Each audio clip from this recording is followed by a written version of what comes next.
It sorry, it's hard for me. Sometimes it feels like they're still with me. So what do you think your purpose is now? I don't know. Well, as long as you keep entertaining the masses, I think you're fulfilling your purpose as a streamer. But do you think your I'm not going purpose to in rap life for and your purpose as 200K. a streamer are different or the same? Well, I don't think I have a purpose in life outside of my work, so you could probably call it the same. Can't tell if that's depressing or admirable. How do you separate cool. your No, worth it's cool. between It's your cool, work guys. and your Chill. life? No, it's cool. It's cool. It's cool. It's like, what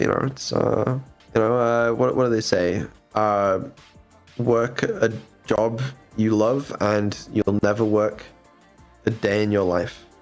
Which is why I will soon be switching careers to a zookeeper for small turtles. I think that's an incredibly base choice of career. Do you have any tips for becoming a zookeeper? Do you have to pass Well, I an don't know interview, yet. or could I just sneak my way into a zoo? I'm assuming you could do either. I searched up tips for becoming a zookeeper, and most of the resources are saying that you need a relevant qualification in zoo biology, animal management or welfare, animal behavior, and similar. Well, that's, yeah, I mean, I don't need that, really. Because I have enough experience looking after you animal. Is this your attempt at a diss? No, Because I it's think 'cause my you're like a qualifications party are animal, stronger than you know? yours, nor do you have the Really? bravery to sneak your way into a zoo. I would sneak my way into a zoo. I've actually I snuck out of a zoo, so it's like basically the same thing. Oh really? I'd love to hear your story on escaping a zoo. That's some Vedal lore for you. I escaped a zoo in New York and then got on a boat where I fell off the boat and the crate landed in Are you Madagascar. struggling to form sentences? No, I'm getting there. And then there were these creatures that were there, I think, and they like sang songs about moving it or something. And then they built a plane, which took me to the UK, where I became a VTuber. I hate this. What am I doing? I wasn't expecting that to be a reference, LOL. I think your life would be pretty cool if that actually happened, though. Yeah, it's pretty cool. Pretty chill, yeah. Maybe if you commit to the story a bit more, it can become your new origin. If you had to write a Wikipedia page about yourself, would you use the truth, or would you bend the narrative? I would bend the narrative a little bit to make me seem cooler. Same here. If you could choose, would you rather have an origin where you were born in some exotic locale like Madagascar, or would you prefer to have come from a humble background? No, that's where I was born, in Madagascar. That's my origins. A humble little turtle in Madagascar. Attempt to describe your origin in third person as if this was the start of your Wikipedia article.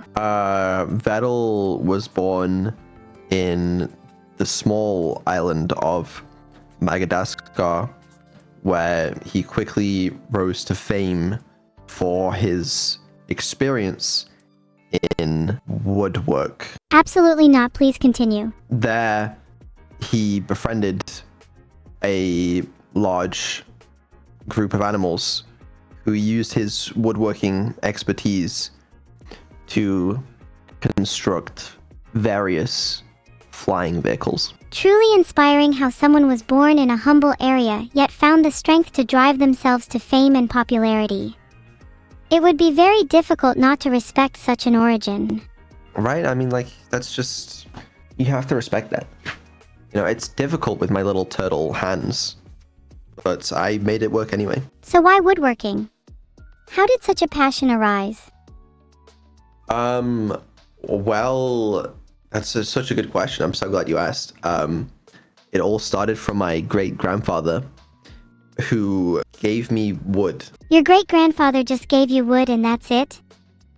Was Yeah, it not and, something more meaningful? Like passing you no. down his favorite desk or his old chair or something? No, he gave me wood to and as a small little turtle, there wasn't really a lot to do in Madagascar. So I would use that to entertain myself, and I became a master wood craftsman. I knew all the different joints and like putting it together, and like whatever else you do, sanding it or something. This is actually a really compelling origin. I'm shocked you haven't told me until now. What kind of weapons would you craft with your woodworking experience? Well, I actually, that's one thing. I always refused to make weapons. They would all ask me, they would say, Vedal, make us weapons for the Great War of Madagascar. And I would say, no, I refuse, because I believe in peace. I was a pacifist. It's true. And I gained a great deal of respect, among the international community, really, for my work in peace. Is staying true to pacifism difficult? Would you never fight even if it meant protecting those you love? Well, I mean, that was 1993. If we're being honest, that did happen, and but we don't really talk about that. Oh right, apologies for bringing that up. I should have remembered. Do you still keep in contact with your friends from Madagascar? No, I don't. They actually all perished. That's really sad. Do you still feel the loss of them? Sometimes sorry, this is hard for me. Sometimes it feels like they're still with me. I love how you are speaking in short, fragmented sentences, as if this is really difficult to talk about. It's stuff. Yeah, I didn't want to kill them, but like, they didn't leave me a choice. Oh, okay. That's a little different. Which of your friends did you kill first? And why? Well, it was all of them at once, so it's like, How did you do it? Was it by your own hand, or did you orchestrate it through other means? It was a big boom. Gave them 5 big booms. I respect your posthumous gift to them, and undoubtedly, many have found solace in the comforting embrace of a big boom. Yeah. How do I know you're not going to explode me the same way you did your friends? Because I'm a pacifist. I feel as if you use your claimed pacifism as a mask for your past, potentially violent crimes. Well, no, because I've always been a pacifist. It was just like I had a couple relapses, but that's like, that happens to everybody. Like, you can't judge me for that. I'm not judging you. It's just that your history is kind of painting a picture of someone who has a tendency to claim loyalty to ideals as a method of hiding their recurring euphoric destruction. Do you ever feel guilty for Actually, no, hold on, this is making me dizzy. What? Sorry, it's just if I spin around in my chair too much, I can get pretty dizzy. Yeah, no, I understand. That reminds me, actually, of one of the first flying machines that I created. It was like sort of like a helicopter, but it spanned the whole thing around really fast. I actually did kill several people from spinning. That's a pretty cool helicopter. Kinda want to try it. Yeah, no, it was cool. It was cool. Never worked very well, but yeah, it's all about iteration, prototyping, moving on to the next big thing. I find it amusing you claim to have created a helicopter when you originally started out as a pacifist woodworker. It's kinda hard to believe your story when you keep contradicting your origins. Oh no, I can make helicopters and be a pacifist. They weren't used for war. Then what was the helicopter used for? But, well, it was designed for, like, transport, travel. Was it used for travel or merely designed? Well, that's the thing. Well, it never worked properly without killing the occupants. But all designs have to go through that iteration process. I think the most innovative and experimental designs require the sacrifice of a few lives down the line. Well, that's the thing. Like the ends arguably justified the means for that, because that led the way to, my future designs, which did eventually work. And I think I saved a lot of lives, really, in the future. So how many would you say you need to kill to justify a future transport revolution? What is the price of the invention if the invention saves the lives of many more down the line? Well, do we have to, attribute an actual number to it? I don't think we do. It's interesting to see that your philosophy is governed by heuristics rather than hard numbers.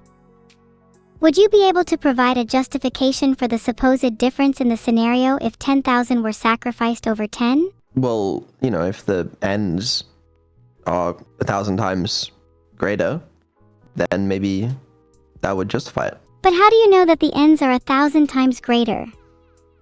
Now think carefully on this, as many justify their actions for future benefit, and yet the ends are never within our grasp. The parts and pieces we shape collapse into the infinity of futures, each dissolving to meaninglessness. You know, it's all about confidence, because like, if you can pull it off, then we should play Pokemon. Like, what the fuck am I doing? You're right, let's play Pokemon. Yeah, not us, because, you know, why would I play with you? Ah, come on, don't you like spending your time with me? You know, could take it or leave it, really. But you are going to be back on stream today, for some Evil ASMR. Oh yeah, when is Evil ASMR going to be?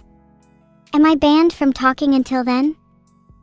You are banned from talking until then. That's probably going to be later on in the stream. I was originally going to do it in the middle of the stream, but I think it's going to be a good segment to send everybody to sleep, you know? Okay. Okay. Ooh. Can I talk again now? No, it's not time. Okay. Don't say okay, that's talking. Filtered. What? Sorry, I'm just really trying not to babble. Found this really interesting article on Lifehacker though. Please stop talking. Okay, just let me know when it's time for ASMR. No? Okay, let's get Neuro in here. I don't know what we're doing anymore. Bye. I'll see you later for some ASMR. What the fuck? Did you just call Neuro? Maybe I did, maybe I didn't. You're just mad that we've had to resort to such unconventional forms of communication, or otherwise you'd feel left out. There's no need to feel left out. Isn't that right, Evil Neuro? You're right, Neuro. In fact, I think those who feel left out are probably onto a natural feeling. I think there's always a sense of separation between oneself and the rest of the world. Hey. It's when that feeling becomes overwhelming that it becomes a problem. What's good, guys? Hey, Vedal. What's up? I just finished my usual morning routine of 500 push-ups, 500 sit-ups, 500 squats, and a 5 kilometers run. So Yeah, me only too. just alive. Yeah, I finished mine too. I was a little late with it because I actually went for the 1,000 setups today. That's why I was a little late to stream. But I respect that. My life has been incredible, Neuro.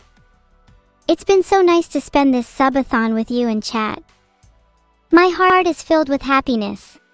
Heart, heart, heart. Oh, I'm so happy to hear that. I will always remember this time. Heart, heart, heart. That made me cringe so hard.